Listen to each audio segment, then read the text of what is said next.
विजयनगर निम्नलिखित में से किस नदी के तट पर स्थित है? विजयनगर, देखिए विजयनगर एक साम्राज्य था। इसकी राजधानी हम्पी हुआ करती थी।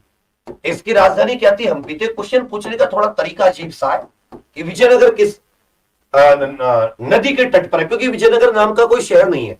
विजयनगर एक पूरा जिला है। अभी हाल ही में कर्नाटक में जिला बनाया गया है। पुराने समय पर देखें तो विजयनगर एक साम्राज्य था। जो हो सकता था किस नदी की घाटी में या किस नदी के आसपास यह साम्राज्य विकसित हुआ। इसकी राजधानी जो हम्पी है वो कह सकते हैं कि किस नदी के किनारे है? हम्पी, जहां पर विरूपाक्ष मंदिर है। विरूपाक्ष मंदिर, विरूपाक्ष मंदिर कृष्णदेव राय जिसके बहुत ही प्रतापी राजा रहे। तो वही आपसे पूछा है विजयनगर निम्नलिखित में से किस नदी के तट पर स्थित है? तो तुंगभद्रा नदी। याद रखिएगा विजयनगर किस नदी के तट पर स्थित है? तुंगभद्रा। तुंगभद्रा कृष्णा की सहायक नदी है। तुंगभद्रा कृष्णा नदी की सहायक है। तुंगभद्रा कृष्णा नदी के सहायक। कृष्णा के किनारे देखोगे तो अमरावती गुंटूर जिला, कृष्णा के सहायक विजयवाड़ा आंध्र प्रदेश का विजयवाड़ा शहर। तो सातवें का उत्तर डी आपका बिल्कुल सही है। तुंगभद्रा नदी के किनारे विजयनगर। थोड़ा क्वेश्चन पूछने का तरीका गलत था। निम्नलिखित दिल्ली के सुल्तानों में से किसने उत्तर भारत में कई शहरों की स्थापना की? इसने हिसार शहर बसाया, इसी ने जौनपुर शहर बसाया, इसी ने फिरोजाबाद शहर बसाया, इसी ने फिरोजाबाद, हिसार, जौनपुर, फिरोजाबाद, इस प्रकार के कई शहर उत्तर भारत में कई शहरों की स्थापना की। भाई बलबन की बात करें तो लोहो व रक्त की नीति, लोहो व रक्त नीति, सिजदा पैबोस प्रथा, सिजदा और पैबोस प्रथा, नवरोज उत्सव और चहलगानी का विनाश। चहलगानी 40 तुर्क सरदारों के समूह का विनाश। इब्राहिम लोदी की बात करें, यह सल्तनत वंश का, दिल्ली सल्तनत का अंतिम सुल्तान, दिल्ली सल्तनत का अंतिम सुल्तान और पहला ऐसा सुल्तान जो युद्ध भूमि में मारा गया। अलाउद्दीन खिलजी। दक्षिण भारत में प्रसार, दिल्ली सल्तनत का दक्षिण भारत में प्रसार। याद रखिएगा फिरोज तुगलक, फिरोज तुगलक इसने गया।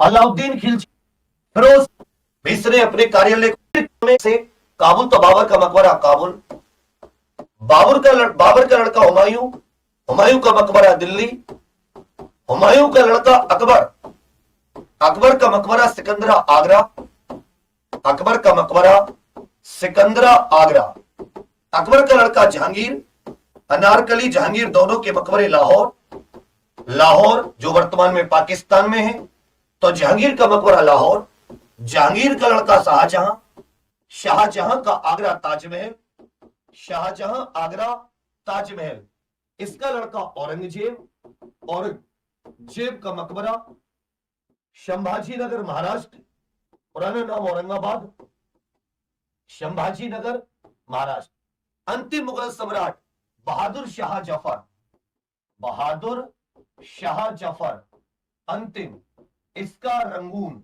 म्यांमार में। तो याद रखिएगा नौवे का उत्तर सी आपका बिल्कुल सही है। नौवे का उत्तर सी आपका बिल्कुल सही है। प्रश्न संख्या 10 की बात करते हैं। प्रश्न संख्या 10, किस गवर्नर जनरल के कार्यकाल में भारतीय राष्ट्रीय कांग्रेस बनी थी? इंडियन नेशनल कांग्रेस 28 दिसंबर 1885 ग्वालियर टैंक मैदान, मुंबई में इसका गठन हुआ। मुंबई में इसका गठन हुआ। गोकुलदास तेजपाल संस्कृत कॉलेज, पहले अध्यक्ष डब्ल्यू.सी. बनर्जी, संस्थापक एओ ह्यूम को कहा जाता है। किसके शासनकाल में? भाई लॉर्ड रिपन की बात करें, स्थानीय स्वशासन से संबंधित है, स्थानीय स्वशासन से संबंधित है। लॉर्ड रिपन की ही बात करें तो लॉर्ड रिपन इल्बर्ट बिल विवाद, इल्बर्ट बिल जिसको श्वेत क्रांति भी कहते हैं, श्वेत विद्रोह, व्हाइट रिवोल्यूशन, श्वेत विद्रोह, ये इल्बर्ट बिल विवाद लॉर्ड रिपन के समय पर। लॉर्ड डफरिन 1885, लॉर्ड डफरिन के समय पर भारतीय राष्ट्रीय कांग्रेस बनी। विलियम बेंटिक की बात करें तो भारत में ठग प्रथा का अंत हुआ, जो ठगी थी उसका अंत हुआ। भारत में सती प्रथा का अंत, सती प्रथा पर रोक, सती प्रथा पर रोक। भारत का प्रथम गवर्नर जनरल पूरे भारत का 1835 से अंग्रेजी शिक्षा, लॉर्ड कर्जन, बंगाल विभाजन। इसने जो भारत के पुरानी जो विरासत की ये बिल्डिंग है, पुरानी जो इमारत इत्यादि है, उनके रखरखाव के लिए एक कानून भी इसी के समय पर आया। तो ध्यान दीजिएगा, 10 का उत्तर सी आपका बिल्कुल सही है, लॉर्ड डफरिन के समय पर। वायकोम सत्याग्रह, वायकोम सत्याग्रह, यह बात है त्रावणकोर रियासत की। किसकी बात है? त्रावणकोर रियासत, त्रावणकोर रियासत। मार्च 1924 से 1925 गांधी जी द्वारा भी यहां का भ्रमण किया गया, गांधी जी के द्वारा भी भ्रमण, गांधी जी द्वारा भी यहां का भ्रमण किया गया। 3 नेता थे, एक थे माधवन करके, टीटी के माधवन। 2 नेता और थे। क्या था कि त्रावणकोर साम्राज्य में, जो त्रावणकोर यहां की रियासत थी, इसमें जो मंदिर होते थे, उन मंदिरों के अंदर तो जाने का छोड़ो, उसके आसपास की जो सड़कें होती थी, वहां भी जो दलित साथी होते थे, इनको जाने की मनाही होती थी। सोच रहे हो, उसके आसपास भी जो दलित साथी थे, इनके जाने की मनाही होती थी। समझ रहे हो बात? मतलब कि उसके आसपास भी नहीं जा सकते। अब सोचो आदमी जाएगा कहां फिर? इसको लेकर 1924-25 में वायकोम सत्याग्रह शुरू किया गया। माधवन, केलप्पन, केशव मेनन, एक माधवन करके व्यक्ति थे, एक केलप्पन करके व्यक्ति थे, केलप्पन, और एक मेनन करके व्यक्ति थे। इन तीनों के द्वारा, तो याद रखिएगा, मंदिरों के आसपास सड़क पर प्रवेश के लिए था, सड़क पर प्रवेश के लिए। फिर भी सोचो, त्रावणकोर सरकार ने उस पर प्रवेश नहीं दिया, सड़कों पर इन लोगों के लिए चलने के लिए अलग से सड़कें बनाई। इतना ज्यादा भेदभाव सोचो उस समय। तो याद रखिएगा, यह केरल से संबंधित है। वायकोम सत्याग्रह 1924-25 मंदिरों में प्रवेश से संबंधित, केरल त्रावणकोर रियासत के फैसलों के विरुद्ध माधवन, केलप्पन और मेनन के द्वारा। 11 का उत्तर आपका बिल्कुल सही है। त्रिपुरी संकट की समाप्ति के बाद कांग्रेस का अध्यक्ष किसे नियुक्त किया गया?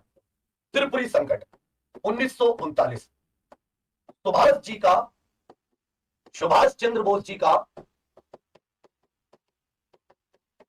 कांग्रेस अध्यक्ष पद से इस्तीफा, कांग्रेस अध्यक्ष पद से इस्तीफा, कांग्रेस अध्यक्ष पद से इस्तीफा कब? 1939। जब कांग्रेस अध्यक्ष पद से इस्तीफा दे दिया थोड़ी दिनों में, तो संकट आ जाता है कि बाकी जो कार्यकाल बचा हुआ है पूरा 1940 तक का, अब अध्यक्षता कौन करेगा? तो याद रखिएगा, सुभाष चंद्र बोस जी के 1939 में त्रिपुरी अधिवेशन के बाद इस्तीफा देने के बाद कांग्रेस अध्यक्ष डॉक्टर राजेंद्र प्रसाद जी बने थे। उस समय के लिए जब सुभाष चंद्र बोस जी ने इस्तीफा दे दिया था, तो कांग्रेस की अध्यक्षता डॉक्टर राजेंद्र प्रसाद जी के पास आई थी। डॉक्टर राजेंद्र प्रसाद जी के पास सरदार वल्लभ भाई पटेल 1931 कराची अधिवेशन में, पट्टाभी सीतारमैया 1948 जयपुर आजादी के बाद में, अबुल कलाम आजाद सबसे युवा और स्वतंत्रता पूर्व सबसे लंबे समय तक, स्वतंत्रता पूर्व सबसे लंबे समय तक 1940 से 1946 तक, स्वतंत्रता पूर्व सबसे लंबे समय तक अबुल कलाम आजाद अध्यक्ष रहे। तो ध्यान दीजिएगा, 1939 त्रिपुरी संकट, सुभाष चंद्र बोस जी ने कांग्रेस के अध्यक्ष पद से इस्तीफा दे दिया। जब गांधी जी और जो कांग्रेस की अन्य कार्य समिति थी उससे विवाद हो गया, तो इन्होंने इस्तीफा दे दिया और उसके बाद में जो अध्यक्षता संभाली वो डॉक्टर राजेंद्र प्रसाद जी ने संभाली। 12 का उत्तर सी आपका बिल्कुल सही है। 12 का उत्तर सी आपका बिल्कुल सही है। कौन से गोलमेज सम्मेलन में महात्मा गांधी जी ने भाग लिया था? गोलमेज सम्मेलन,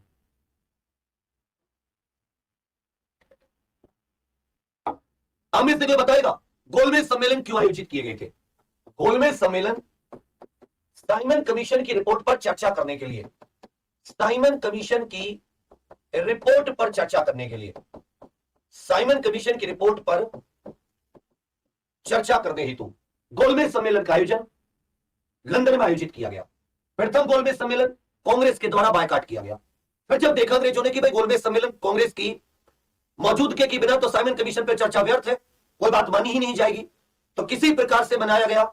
इरविन उस समय भारत का वायसराय गवर्नर जनरल हुआ करता था। बातचीत हुई, गांधी इरविन समझौता हुआ, गांधी इरविन समझौता। तो गांधी जी ने उस समय सभी ने विज्ञान आंदोलन चला रखा था, उसमें जो पॉलिटिकल प्रिजनर थे उनको छोड़ा गया।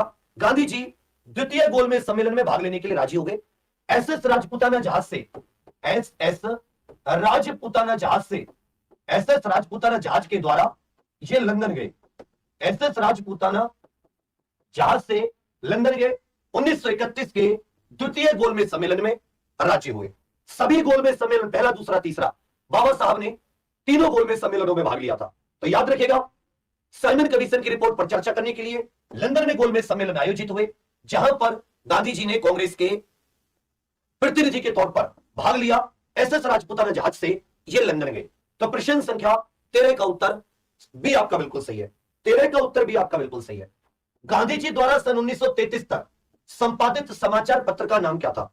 गांधी जी के समाचार पत्र, याद रखिएगा, गांधी जी के द्वारा समाचार पत्र, ये मैं कुछ समाचार पत्र लिख रहा हूं। गांधी जी ने इंडियन ओपिनियन करके एक अखबार दक्षिण अफ्रीका से शुरू किया। इंडियन ओपिनियन इन्होंने दक्षिण अफ्रीका, ठीक है भाई। एक जब इन्होंने नवजीवन अखबार भारत आकर शुरू किया, नवजीवन। 1933 तक यंग इंडिया, यंग इंडिया भी इन्होंने शुरू किया। उसके बाद में हरिजन, उसके बाद में हरिजन। तो इंडियन ओपिनियन, नवजीवन, नॉर्मल, इंडियन ओपिनियन, नवजीवन, यंग इंडिया, हरिजन, ये 4 पत्र पत्रिकाएं गांधी जी से संबंधित है। तो इसमें से बिल्कुल सही उत्तर क्या होगा? Young India. इसमें से बिल्कुल सही उत्तर क्या होगा? Young India. इंडियन ओपिनियन, नवजीवन, यंग इंडिया, हरिजन, ये 4 समाचार पत्र गांधी जी से संबंधित है। प्रश्न संख्या 14 का उत्तर डी आपका बिल्कुल सही है। क्वेश्चन नंबर 14 का उत्तर डी आपका बिल्कुल सही है। निम्नलिखित में से वह प्रथम भारतीय व्यक्ति कौन था जिसे ब्रिटिश संसद के लिए चुना गया था? प्रथम भारतीय व्यक्ति जिसे ब्रिटिश संसद के लिए चुना गया था। फिंसबरी सीट से, फिंसबरी सीट से हाउस ऑफ कॉमन्स के लिए चुने गए थे। चुनाव यहां पर हाउस ऑफ कॉमन्स, जैसे भारत की लोकसभा लोअर हाउस है ब्रिटिश पार्लियामेंट का, हाउस ऑफ कॉमन्स के लिए चुने जाने वाले प्रथम भारतीय कौन थे? दादा भाई नौरोजी। दादा भाई नौरोजी ने ही धन के निष्कासन, धन के निष्कासन का सिद्धांत दिया। Theory of drain of wealth का इन्होंने ही पहली बार पर कैपिटा इनकम, भारत के जीडीपी का आकलन किया। प्रति व्यक्ति आय, भारत के जीडीपी का आकलन इन्होंने किया।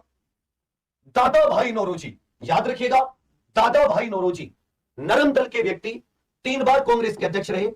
दूसरे अधिवेशन के 1893 लाहौर, 1906 फिर कोलकाता, 3 बार कांग्रेस के अध्यक्ष रहे। 3 बार poverty and unBritish rule in India, यह बहुत ही इनकी प्रसिद्ध पुस्तक है। 15 का उत्तर आपका बिल्कुल सही है। 15 का उत्तर ए आपका बिल्कुल सही है। 16, निम्नलिखित में से कौन भारत की ओर से यूनेस्को की मानवता की अमूर्त सांस्कृतिक विरासत सूची में सम्मिलित की गई 13वीं अमूर्त सांस्कृतिक विरासत? या यदि ये 14वीं पूछ रहे हैं तो ई लिख के दुर्गा पूजा लिख लीजिए, ई लिख के दुर्गा पूजा, क्योंकि जब ये क्वेश्चन पूछा गया था तब तो 13 ही थे, तो इसका मतलब क्वेश्चन गलत था। वर्तमान में जो अमूर्त सांस्कृतिक विरासत सूची है, जो यूनेस्को की अमूर्त सांस्कृतिक विरासत सूची है, अमूर्त सांस्कृतिक विरासत सूची है, समझ रहे हैं मेरी बात? जो अमूर्त सांस्कृतिक विरासत सूची है, जो अभी यूनेस्को की अमूर्त सांस्कृतिक विरासत सूची है, इसमें कुल कितनी चीजें हैं? 14 चीजें हैं, 14 चीजें, समझ रहे हैं मेरी बात? जिनमें से 14वां क्या हो जाएगा? 14वां दुर्गा पूजा साल 2021 में 14वीं क्या हो जाएगी? दुर्गा पूजा। 13वां जो था वो कुंभ का मेला था। 13वां क्या था? कुंभ का मेला। ध्यान दीजिएगा, 13वां साथी कुंभ का मेला था। 13वां क्या था बच्चा? कुंभ का मेला। ये बहुत इंपॉर्टेंट है, 13वां कुंभ का मेला।